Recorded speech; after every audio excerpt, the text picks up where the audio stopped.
जवां रात है और मैं तुम्हारे साथ हूँ, होली और सिर्फ तुम्हारा। हमेशा की तरह तड़पाओगे?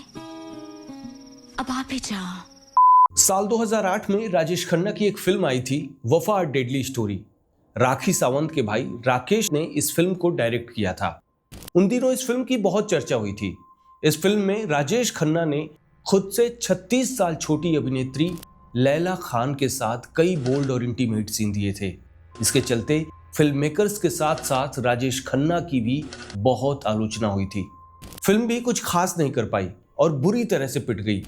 वफा के अलावा 30 साल की लैला खान ने लैला पटेल के नाम से कई फिल्में की।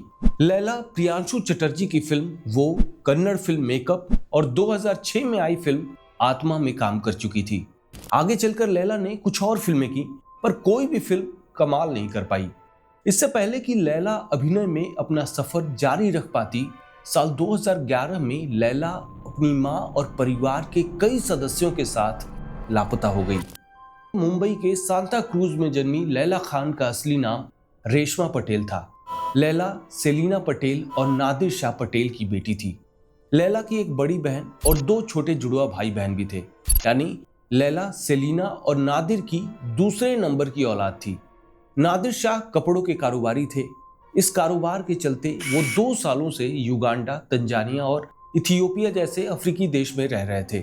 लैला की मां सेलिना मुंबई में बतौर इवेंट्स मैनेजर काम करती थी और अंधेरी में अपनी बड़ी बेटी अजमीना के साथ कपड़ों की एक दुकान भी चलाती थी। अभिनेत्री लैला खान भी फिल्मों के साथ साथ मां के कपड़ों के व्यवसाय से जुड़ गई थी। लैला के माता पिता का 1992 में तलाक हो चुका था। सेलिना से अलग होने के बाद नादिर शाह ने दूसरी शादी कर ली थी और दूसरी पत्नी और उससे हुई 2 बेटियों के साथ वो मीरा रोड में रहने लगे थे। लैला ओशिवारा के सनशाइन अपार्टमेंट के ग्राउंड फ्लोर पे रहती थी।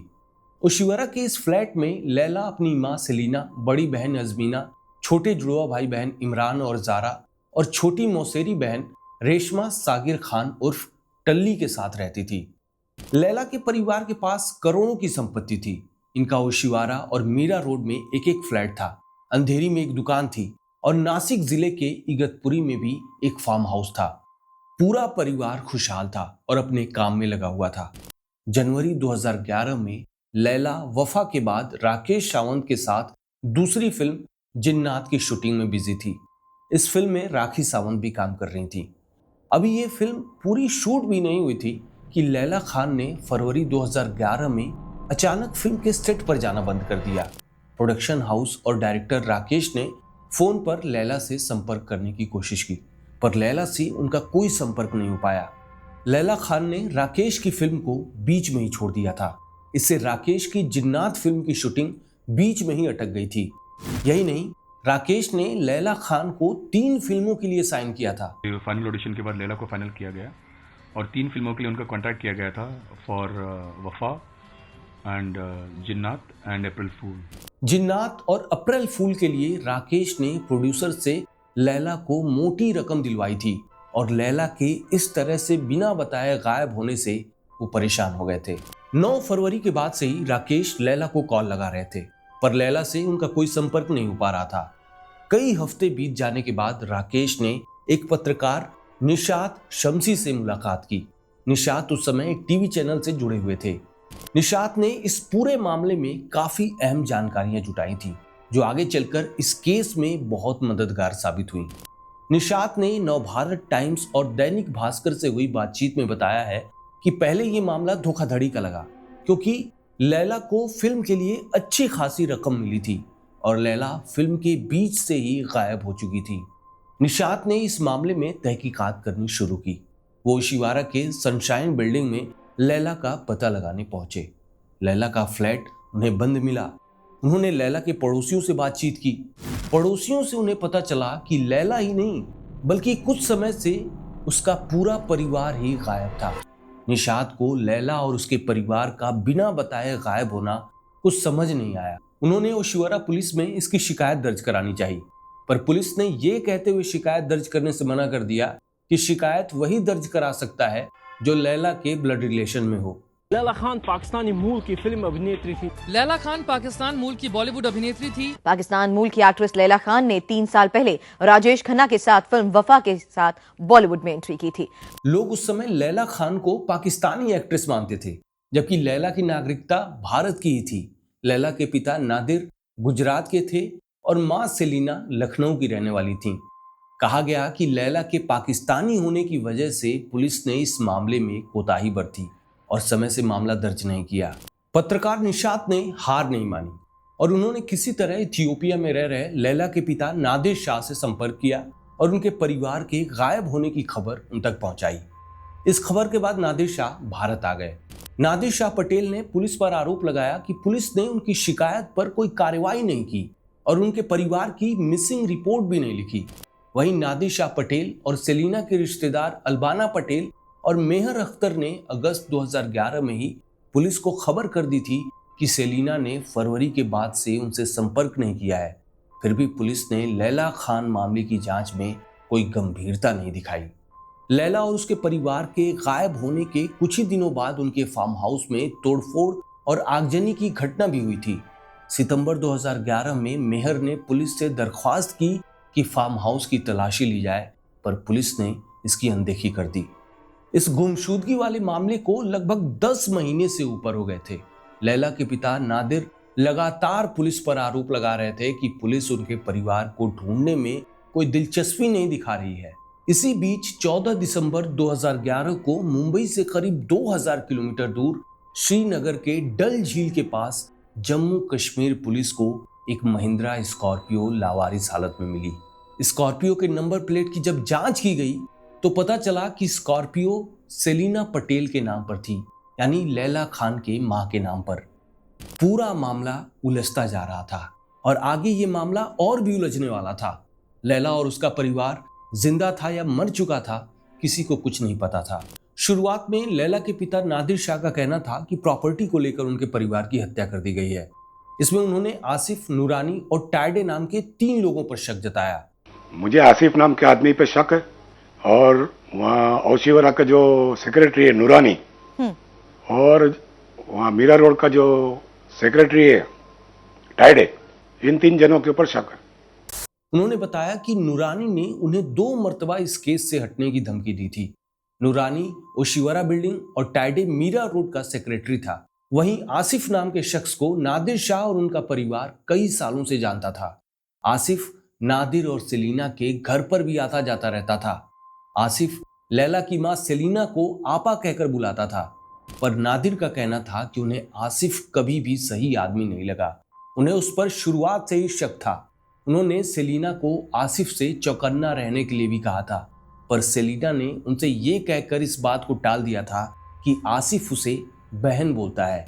आसिफ का आना जाना था कई सालों से, क्योंकि वो हम जब सेंटा क्रूज में रहते थे तब से हम उनको जानते थे, तो भाई बना हुआ था, आपा आपा बोलता था। तो बोला चलो कोई बात नहीं। मैंने अपनी बीवी को खबरदार किया था कि इस आदमी से होशियारी रहना। जब नादिर से सेलिना की कार का कश्मीर में मिलने की बात पूछी गई, तब उन्होंने आरोप लगाया कि आसिफ, टाइडे और नूरानी, इन तीनों ने पुलिस को गुमराह करने के लिए सेलिना की कार को कश्मीर में ले जाकर छोड़ दिया था। उन्होंने कहा कि इगतपुरी में जिस तरह से उनकी बेटी लैला का घर जलाया गया, उसे देखकर तो ये लगता है कि तीनों उनके परिवार को ओशिवरा से इगतपुरी ले गए, फिर वहीं जाकर कुछ कर दिया।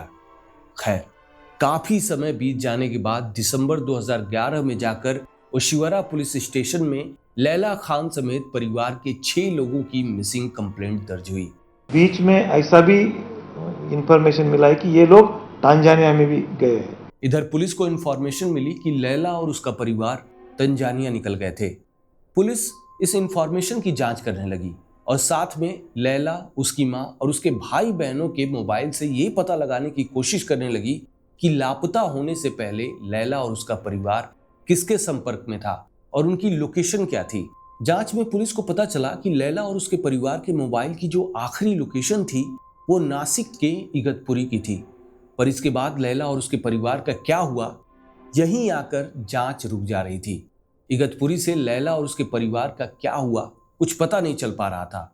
फिल्म डायरेक्टर राकेश सावंत का कहना था कि लैला के गायब होने से पहले वो लैला के घर एक पार्टी में गए थे जहां उन्हें पता चला कि कई दिनों से उनके घर पर एक कश्मीरी युवक रह रहा था जो शायद लैला के छोटे भाई के साथ उसी के कॉलेज में पढ़ता था।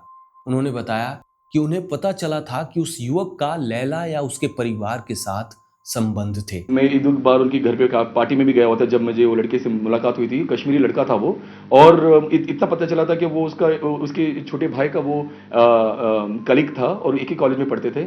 और कुछ ऐसी कुछ अनसुनी बातें मालूम पड़ी थी कि उसके फैमिली में के लैला के शायद या उसकी फैमिली के साथ उस लड़के के संबंध थे। पुलिस को पता चला कि इस कश्मीरी युवक का नाम अतीक खान था। पुलिस ने लैला के ओशिवरा फ्लैट से कम 100 तस्वीरें जब्त की, पर उन्हें उन तस्वीरों में अतीक कहीं भी नहीं मिला। पुलिस ने अतीक के मुंबई में एंट्री और उसके मुंबई लाइफ के बारे में पता लगाने की भरपूर कोशिश की, पर उन्हें अतीक खान का कोई रिकॉर्ड नहीं मिला। जांच में यह भी पता चला कि लैला का परिवार अतीक खान के साथ एक शादी में शामिल होने जम्मू गया था और तभी से परिवार गायब हो गया। लैला खान मामले में उस समय अफगान खान नाम के एक संदिग्ध व्यवसायी का भी नाम लिया जा रहा था। पुलिस ने उससे भी पूछताछ की थी, पर कुछ पता नहीं चल पाया। पुलिस मामले की जांच करती रही, पर वो कुछ खास पता नहीं लगा पाई। साल 2011 चला गया, फिर 2012 आया, फिर 2012 के भी कई महीने बीत गए। फिर 29 मई 2012 की रात में जम्मू कश्मीर पुलिस को किश्तवाड़ में लावारिस हालत में एक मित्सुबिशी आउटलैंडर एसयूवी मिली। महाराष्ट्र के रजिस्ट्रेशन नंबर वाली ये एसयूवी किश्तवाड़ में एक दुकान के अंदर खड़ी थी। वहां के लोकल लोगों से पूछताछ से पता चला कि ये एसयूवी किश्तवाड़ के लोकल नेता परवेज टाक ने कुछ महीने पहले किराए पर ली थी। परवेज पहले लकड़ी का ठेकेदार था, पर बाद में वो पॉलिटिक्स में आ गया। उसने लोगों से उधार लेकर एनसीपी के टिकट पर डोडा के इंदरवाल निर्वाचन क्षेत्र से साल 2008 में विधानसभा चुनाव लड़ा था।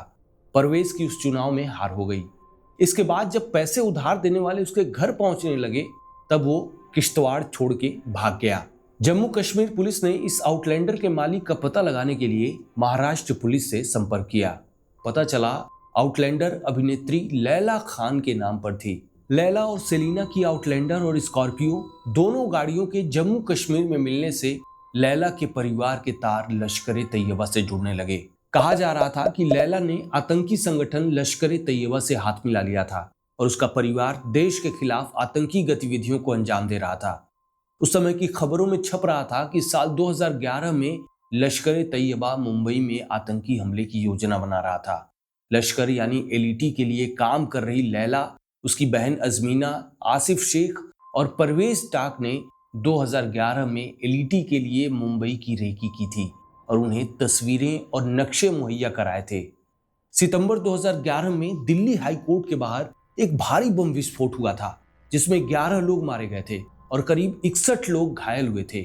आतंकी संगठन हरकत उल जिहाद अल इस्लामी यानी हुजी ने इस हमले की जिम्मेदारी ली थी। कहा गया कि बांग्लादेश में प्रतिबंधित इस आतंकवादी समूह हुजी के सदस्य मुनीर खान से लैला खान ने शादी कर ली थी और इस मुनीर खान ने लैला को परवेज टाक से मिलवाया, जिसे लश्कर ए तैयबा का आदमी कहा जा रहा था। लैला की आउटलैंडर एसयूवी का इस्तेमाल सितंबर 2011 में दिल्ली हाई कोर्ट में हुए बम धमाके में इस्तेमाल किए गए विस्फोटक ले जाने में किया गया था। लैला, अजमीना, परवेज और आसिफ ये चारों आउटलैंडर, स्कॉर्पियो और डेवू सिएलो गाड़ियों से इगतपुरी आए। वहां फार्म हाउस में उन्होंने एलईटी के कुछ सदस्यों के साथ मीटिंग की। मीटिंग के बाद उन्होंने दस्तावेजों और बाकी सबूतों को मिटाकर फार्म हाउस में आग लगा दी।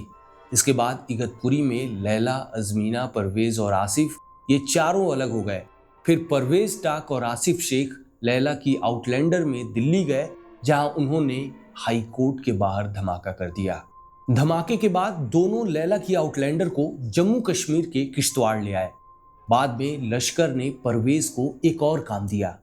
परवेज को लैला की आउटलैंडर को वापस मुंबई ले जाकर वहां धमाका करना था, पर इंटेलिजेंस ब्यूरो को इस हमले की भनक लग गई और उन्होंने जम्मू कश्मीर पुलिस को इसकी सूचना दे दी कि विस्फोटकों से लदी एक कार मुंबई में आतंकी हमला करने के लिए जा रही है। इसी सूचना के आधार पर जम्मू कश्मीर पुलिस को ये गाड़ी किश्तवाड़ के एक दुकान में खड़ी मिली। जम्मू कश्मीर डोडा रामबन रेंज के डीआईजी गरीब दास ने कहा कि ये हो सकता है कि लैला और उसके परिवार को लश्कर के लोगों ने मार डाला हो, क्योंकि वो अपने साथ करोड़ों की रकम ले जा रहे थे। लैला खान और उसके परिवार का मामला अब आतंकी गतिविधियों से जुड़ गया था, इसलिए अब इसकी जांच में ओशिवारा और जम्मू कश्मीर पुलिस के साथ एंटी टेरर स्क्वाड यानी ATS भी शामिल हो गई। एंटी टेरर स्क्वाड और 2 राज्यों की पुलिस परवेज टाक की तलाश में जुटी हुई थी। अब परवेज टाक पुलिस और ATS को मिला या नहीं, लैला और उसके परिवार का क्या हुआ, ये आपको अगले वीडियो में पता चलेगा। आपसे जल्द मुलाकात होगी अगले पार्ट में। तब तक के लिए जय हिंद।